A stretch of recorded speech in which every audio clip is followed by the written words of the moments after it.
Bonjour à tous et bienvenue sur la chaîne. J'espère que vous allez tous très très bien. Donc dans cette vidéo, je vais répondre à un challenge, mais c'est un très vieux challenge, enfin très vieux.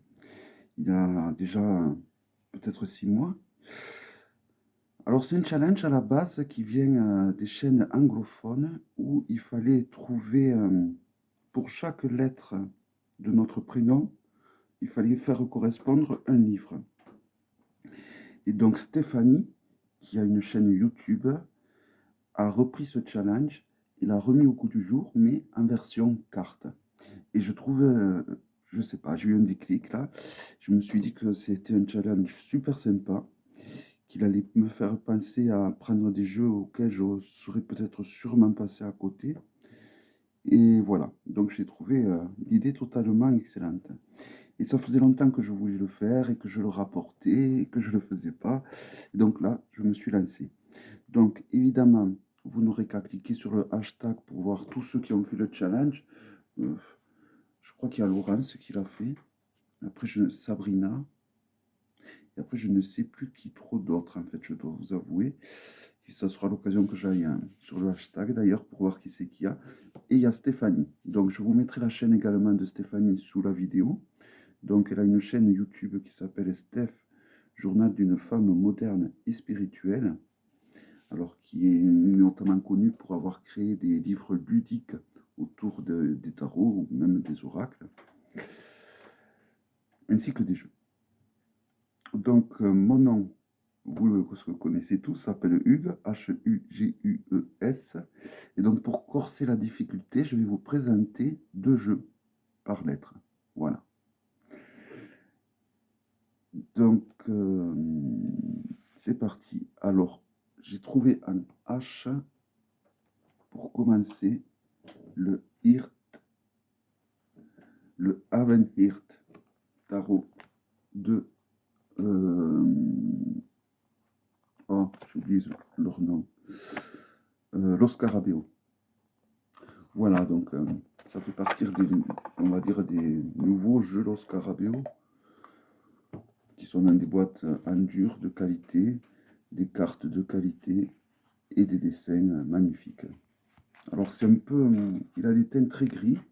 Voici le tarotage qui est magnifique, je trouve, avec des étoiles de David.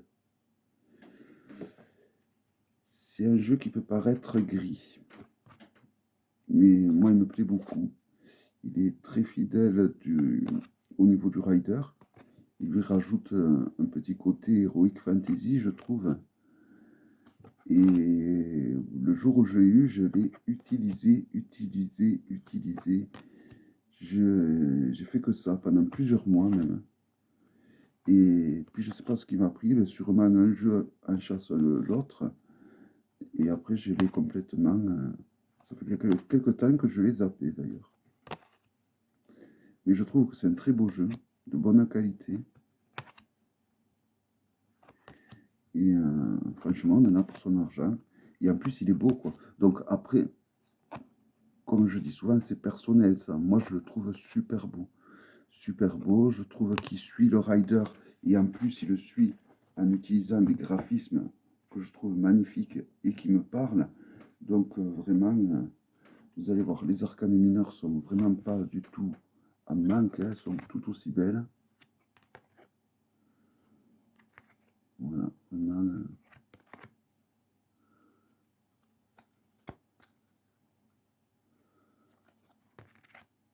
voilà. Comme j'en ai 2 par lettre, il faut quand même que je fasse, il faut pas trop que je traîne.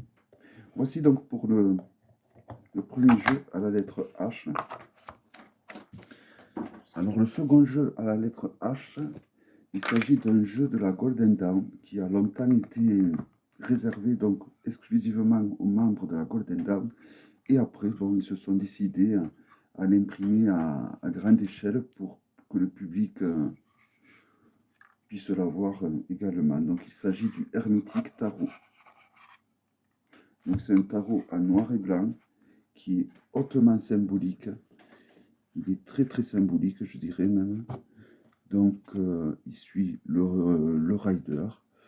On peut y retrouver du Thoth, évidemment, car Aleister Crowley faisait partir de la Golden Dawn, tout comme Pamela Coleman Smith et plein d'autres personnes très connues.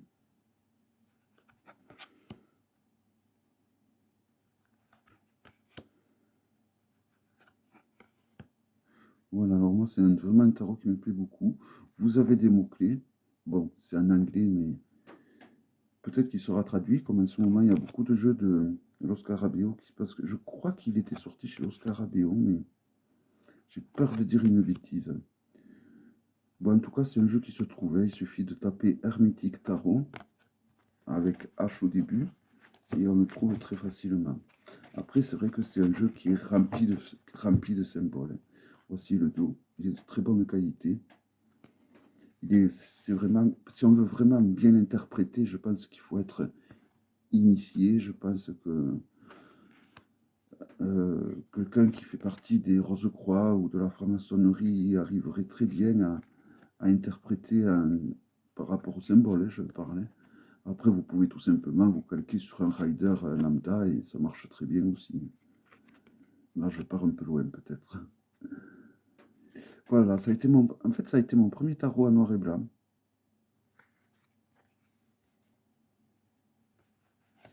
Et qui m'a beaucoup plu.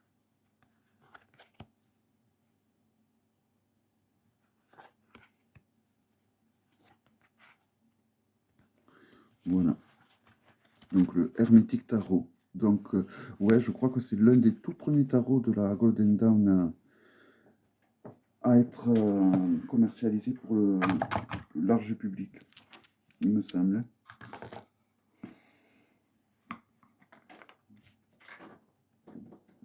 Alors ensuite, la lettre U. Donc pour le U, il y a le Universal Tarot Vert. Le Universal Vert Tarot. Voilà, donc c'est dérivé du tarot de Vert. Car dans le tarot de Vert, il n'y a que les 22 arcanes majeurs. Et là, il y a les arcanes mineurs. Mais il y a des arcanes mineurs vraiment topissimes, je dirais. Donc, les arcanes majeurs suivent ben, le Wörth, hein, ou le Marseille, on peut dire même, si ça ressemble beaucoup. Le Wörth ressemble un peu au Marseille, hein, même s'il est quand même différent.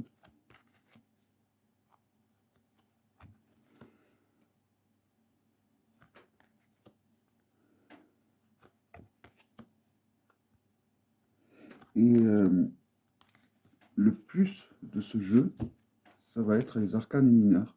Car même si c'est des arcanes mineurs comme Marseille, qui ne sont pas illustrés ou remplis de scènes de vie, c'est des mineurs qui sont très symboliques et qui peuvent nous mettre sur la voie et qui sont très intéressantes à étudier, je trouve.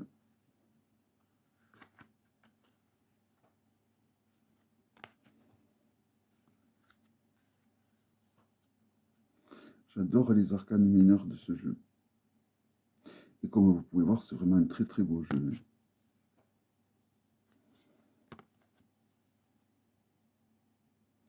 Donc en plus, c'est un jeu qui est mass market, vraiment pas cher du tout, ouais, parce que ça fait un moment qu'il est sorti.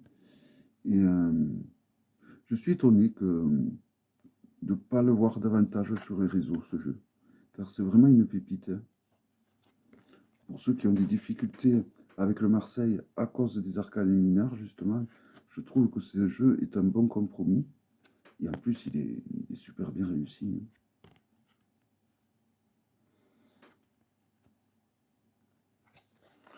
Voilà donc pour le Universal Vert Tarot. Tarot que j'ai beaucoup utilisé aussi en son temps.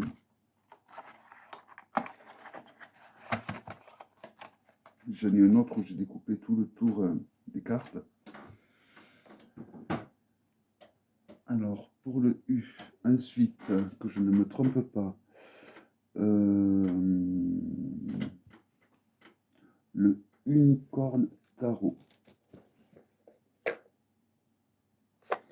Alors, le Unicorn Tarot, ben voilà. tarot qui commence par un U, un tarot auto-édité, plein de couleurs, qui est fait avec, voici le dos, donc les arcanes sont très solides, hein, on n'a rien à redire au niveau de la qualité. Et bien voilà, Arachnide, donc c'est fait à partir de héros légendaires, que ce soit des héros ou des monstres d'ailleurs. Hein. Voilà, c'est un jeu très très coloré.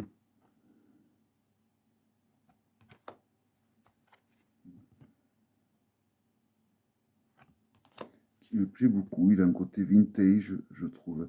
J'aime ce... parce que bon, c'est pas évident de trouver des fois des... Par exemple, de trouver un jeu qui fasse vintage, qui soit coloré, c'est pas évident à trouver. Et je trouve que ce jeu, justement, et en plus, il touche un domaine qui me plaît beaucoup, donc les créatures mythiques et autres. Et il est assez simple de... Vous voyez, on voit l'épée qui est distinctement... on reconnaît bien donc les épées, des deniers, des coupes, des mineurs, ainsi que des majeurs. Par exemple, là, pour l'arcane des amoureux, nous avons donc le 6 et le nom en bas de... Donc là, il s'agit d'un succube. Voilà. Il est assez simple, je trouve. Là, nous avons un djinn, qui est le pendant, on va dire, des anges déchus.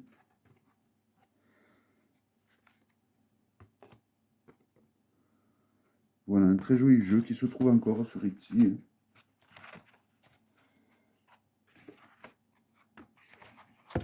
Donc, il se trouve en Europe.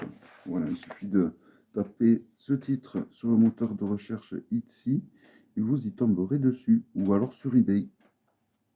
On trouve beaucoup de jeux sur eBay également. Et souvent, c'est vrai qu'on ne pense pas forcément à regarder. Alors ensuite, la lettre G. Alors, pour la lettre G, j'ai trouvé le Ghost Tarot. Donc, c'est un tarot sur les fantômes. Toujours de Los Scarabeo. Alors, ce jeu, je l'ai acheté par inadvertance. Et après, il s'avère que c'était un joli jeu. Heureusement. Donc, les dos, ça fait partie des premiers jeux Los Scarabeo, ça. Hein. Voilà, et donc sur chaque arcane, nous allons avoir donc des fantômes qui vont être dessinés. Et à la base, j'ai acheté ce jeu parce que je croyais que c'était un jeu de Lisa Hunt. Et après, une fois que je l'ai reçu, ben, j'ai vu que ce n'était pas du tout un jeu de Lisa Hunt. Mais je trouve que quand même, il est très joli. Et je l'ai donc toujours gardé très précieusement. Parce que je trouvais les illustrations tout simplement bien faites, bien réalisées.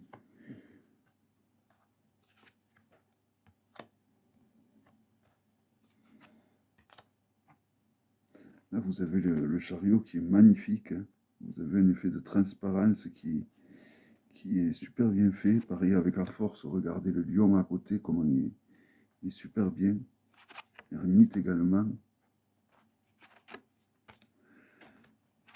Voilà, tous les personnages sont des fantômes en fait.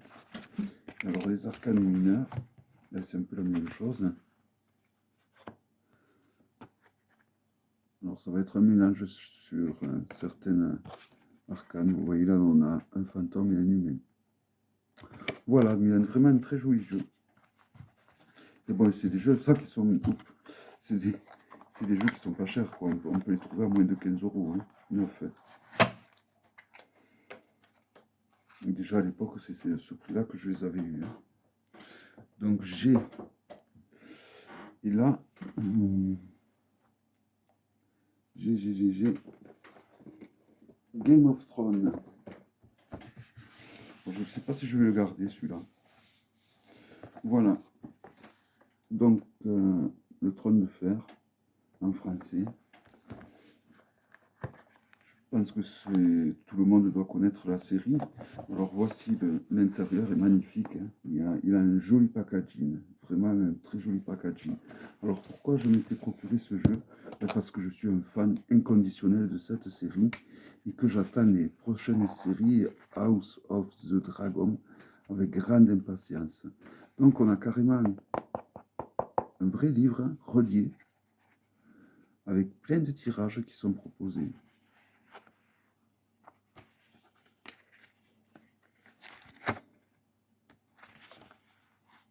Vous voyez, vraiment plein de tirages. Et après, vous avez donc pour chaque arcane une explication du personnage et la signification de l'arcane surtout. Donc, pour ceux qui connaissent la série Game of Thrones mais qui ne connaissent pas bien le tarot, ben, à l'aide de, par rapport à ce que représentent les personnages dans la série, vous pouvez, ma foi, interpréter ce tarot.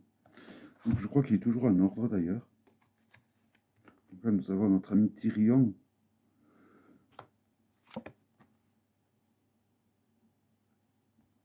Littlefinger. Sorcière rouge, Daenerys. Dracarys. Voilà un superbe jeu qui aurait mérité d'être plus joli, je trouve. Je ne sais pas pourquoi.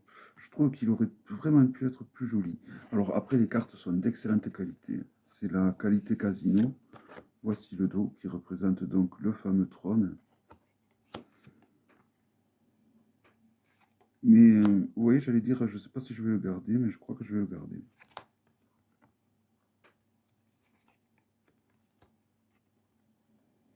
Et il va falloir que je l'utilise un petit peu plus que ce que je fais. Voilà, donc pour tous les fans de la série qui souhaitent se mettre au tarot mais qui ne savent pas trop comment faire, ben, vous achetez ce jeu et il vous aidera dans un premier temps à appréhender le tarot. Et en plus, c'est un coffret de très bonne qualité. Alors, je ne sais plus s'il est édité, je ne sais plus si c'est un coffret qui se trouve encore, je pense. Donc voici pour les G, on retourne au U. Alors le Urban Tarot. Boîte en dur. Alors c'était un tarot auto-édité à la base. Maintenant c'est devenu un tarot mass market. L'intérieur de la boîte est très joli. Je crois que c'est un tarot qui utilise le système de Thoth. Voici le dos.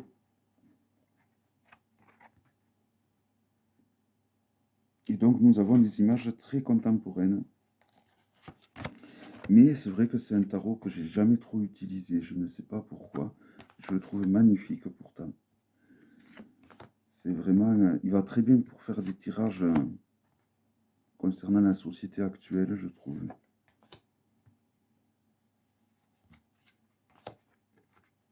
Il est un peu dark hein, aussi, il est un peu sombre. Hein. Il a quelque chose de sombre. Mais voilà, bon, la qualité des cartes est excellente. C'est des grandes cartes.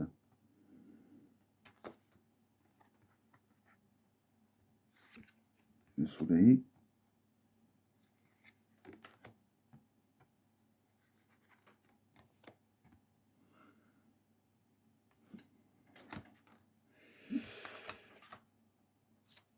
Alors j'allais dire qui suit le Thoth.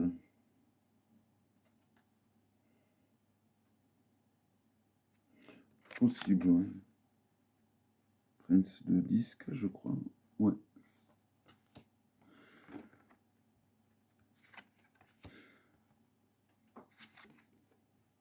La lune.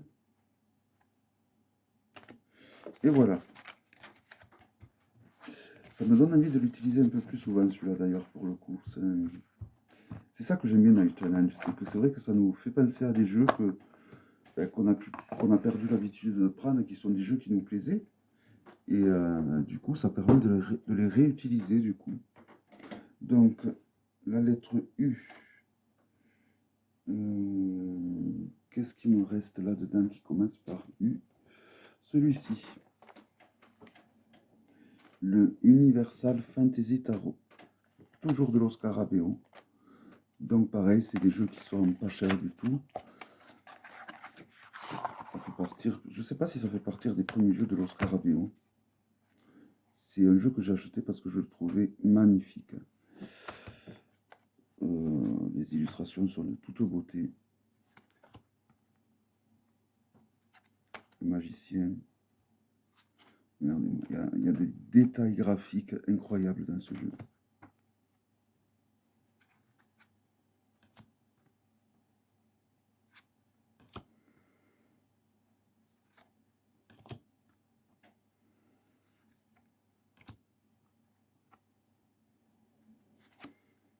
Bon, les cartes sont de qualité normale, hein, comme un Grimaud. Le dos, je ne sais plus si je vous l'ai montré. Mais je trouve que c'est un jeu qui est rempli de détails, qui... Je ne l'ai pas trop utilisé, étrangement. Mais vraiment, c'est un jeu qui me plaît beaucoup.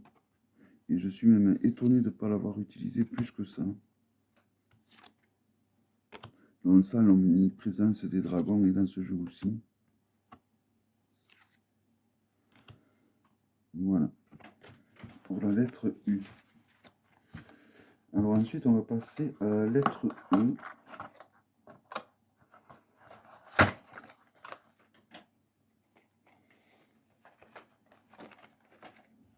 Alors le Enochian Tarot. Alors le Enochian Tarot, que j'ai pas encore, je l'ai pas utilisé. Pourquoi? Parce que c'est un tarot, je pense, on peut l'utiliser de façon intuitive. Vous allez voir. Alors il a un guidebook très assez épais quand même. Il est sorti aux éditions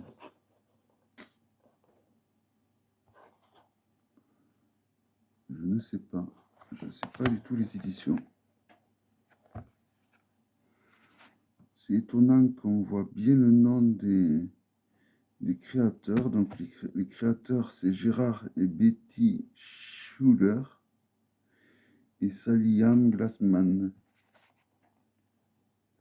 Donc c'est le Enochian Tarot. Donc que ce soit un jeu auto-édité, mais je pense pas.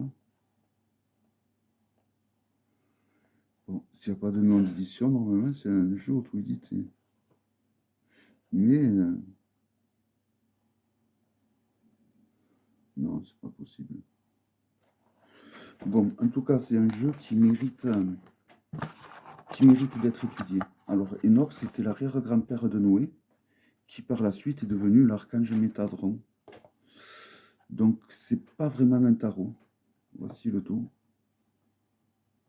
C'est pas vraiment un tarot, c'est entre le tarot et l'oracle. D'ailleurs, il y a plus d'arcanes qu'un tarot traditionnel, je crois.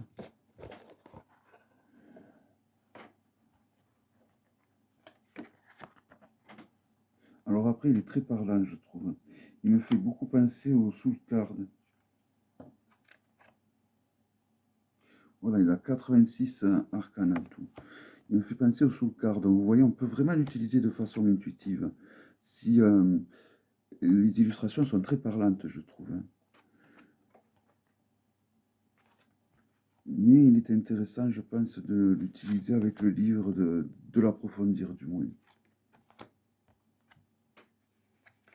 On voit beaucoup la civilisation égyptienne, on voit beaucoup d'anges, évidemment.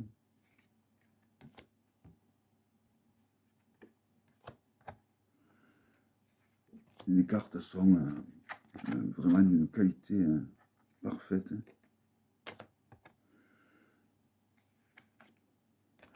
Voilà, moi, je n'ai pas trop utilisé parce que j'ai utilisé une ou deux fois de façon intuitive et il marchait super bien. Mais après, en fait, j'aurais voulu l'utiliser en traduisant déjà le titre des cartes pour commencer. Et voilà, pour voir un petit peu plus ce que le créateur avait voulu transmettre à travers ce jeu. Je trouve que les illustrations sont très très parlantes, magnifiques.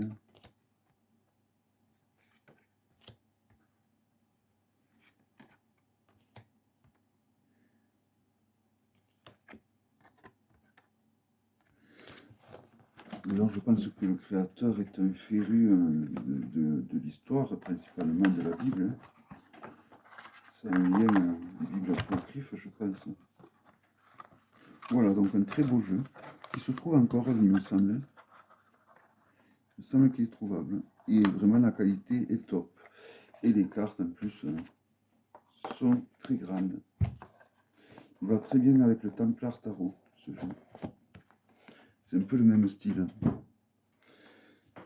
Et alors ensuite, on est à le Eden Tarot, ou le Tarot de l'Éden, d'une astrologue dont j'ai oublié le nom. Ça va me revenir quand je vais vous présenter les cartes. Elle fait des consultations sur Paris. Elle s'appelle Maud Christine. Voilà.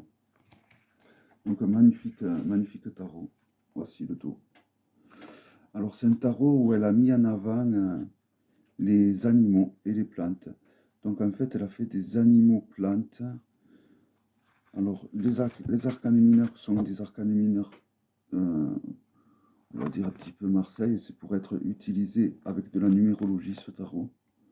Donc c'est un tarot qui me plaît énormément. Voilà, donc les mineurs, il n'y a rien de transcendant, mais c'est volontairement justement pour être utilisé de façon numérologique. Et c'est justement avec des mineurs comme ça, qui ne sont pas trop chargés d'illustrations de scènes de vie, que lorsqu'on a des connaissances en cartomancie, ben, c'est là que les connaissances vont se manifester. Et voilà. Donc là, on a la reine d'épée. Cavalier de coupe.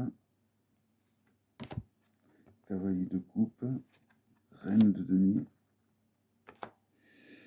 Cavalier d'épée. Je voudrais vous montrer quelques majeurs quand même. Je suis étonné qu'ils soient mélangés. Le pendu. C'est un très joli tarot. Hein.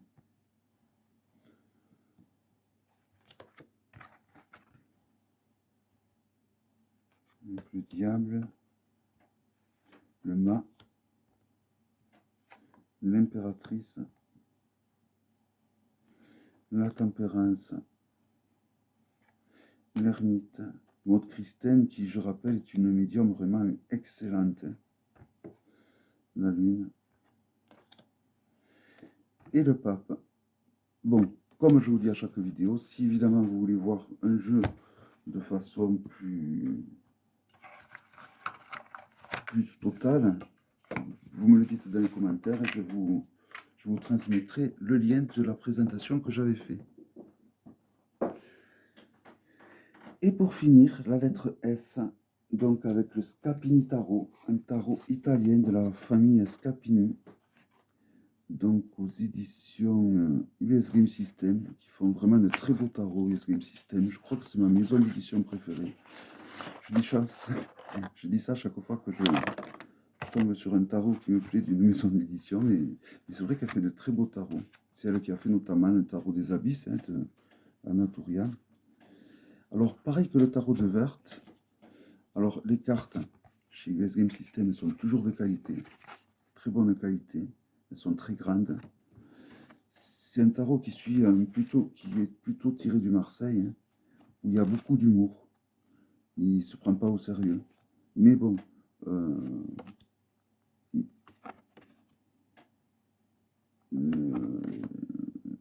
l'association de certains arcanes, quand elle nous saute au visage, genre un œuf d'épée avec une tour, on le sent passer. Hein. C'est pas un tarot non plus, voilà. Et sa force, comme le tarot de Wörth, c'est les mineurs. Les mineurs qui sont semi-illustrés, qui sont très symboliques tout simplement. Hein. Elles ne sont pas illustrées, elles sont symboliques. Hein. Voilà. Donc j'adore ce jeu. Qui est un vieux jeu, un très vieux jeu. Hein. Donc on le trouve encore. Hein. Et voilà, c'est le genre de jeu avec lequel on peut faire de super tirages, ça. C'est un jeu très profond. Évidemment, ce n'est que mon avis et ça n'engage que moi.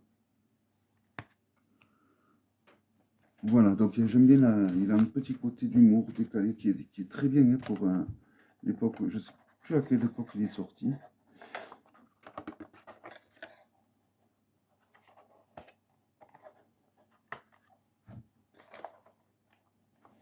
Le problème des toolbox, vous voyez, c'est que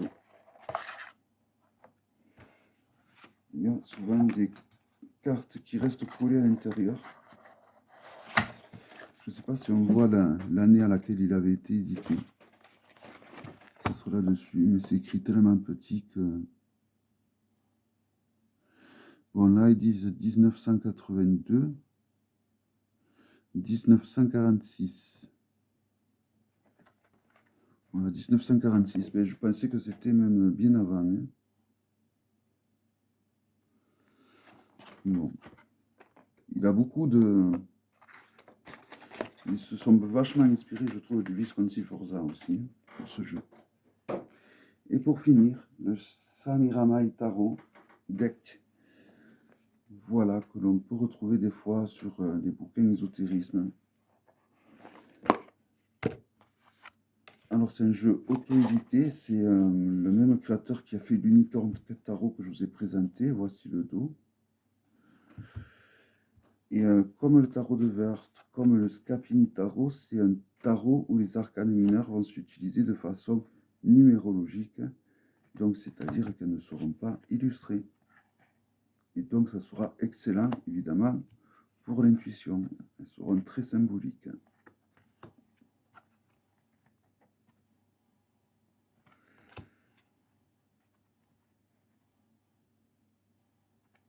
La qualité est super bonne. Alors pour le trouver, il faut s'accrocher. En plus, il existe en plusieurs versions.